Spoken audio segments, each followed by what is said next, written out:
Assalamu alaikum wa rahmatullahi wa barakatuh. Ya ayyuhal muslimun. To the long-time listener and first-time visitor, we welcome you to this episode. Now, without further ado, let's get into it. هناك محبوب وأحب منه. That there exists that which is beloved, and then at the same time, you have other things that are more beloved. So there's some things that are beloved, and there are other things that are more beloved. This is a benefit because فيه إشارة إلى أن أهل الإيمان فيه ليسوا على درجة سواء. This shows us that the people of Iman, as relates to these things that are beloved, are not upon one level. They're not upon the same level. But there are those who are better, more beloved, and there are those who are less. So there are those who are better and those who are less. This is an important point for us to understand, because this is Iman. We are not all the same in Iman. We don't all have the same level of Iman. There are some of us who have Iman, and others from amongst us who have stronger Iman. And then there are some from amongst us who have weaker Iman. We're not all on the same level. So for anyone to believe that they are on the same level of Abu Bakr, they have the same Iman as Abu Bakr, then they are insane. Of course they do not. Of course they do not. If there's anyone from amongst us and they believe that their Iman can rival the Iman of the angels, they are insane. But you have deviant groups who they believe this. They believe that everyone is the same in Iman. That Iman is one thing, and either you have it or you don't.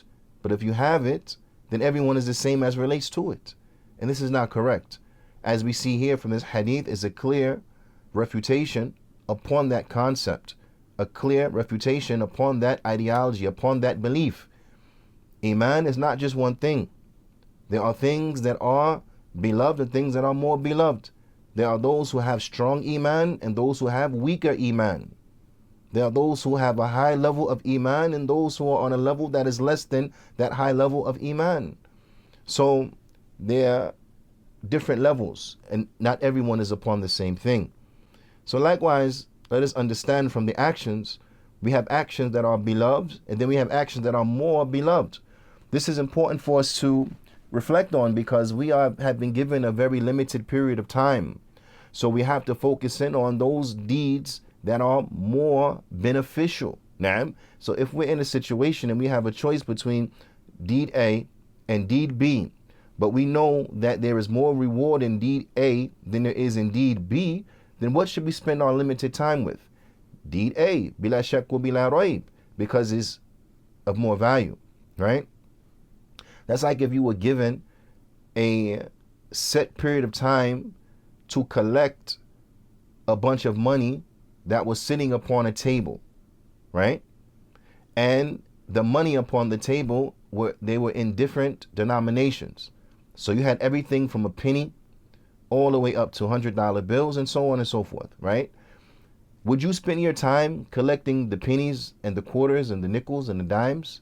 Or would you spend your time grabbing all of the high value denominations possible? You'll be trying to grab as much hundreds as possible.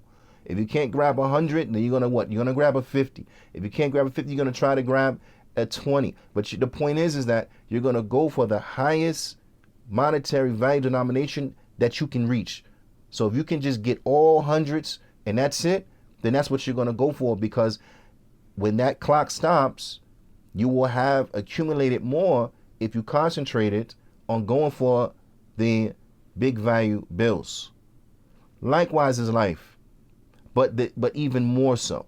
The stakes are even higher when it comes to life. We're going to be judged on the day of judgment. Our deeds are going to be weighed. So when it's time for the deeds to be weighed, undoubtedly, we want our heaviest deeds to be in abundance. So it's important that we understand this concept as relates to Iman and as relates to the righteousness, as it relates to righteous good deeds. So we want to go for those good deeds that will yield the greatest reward. Those deeds that are the heaviest in the scale. And we want to focus in on that and make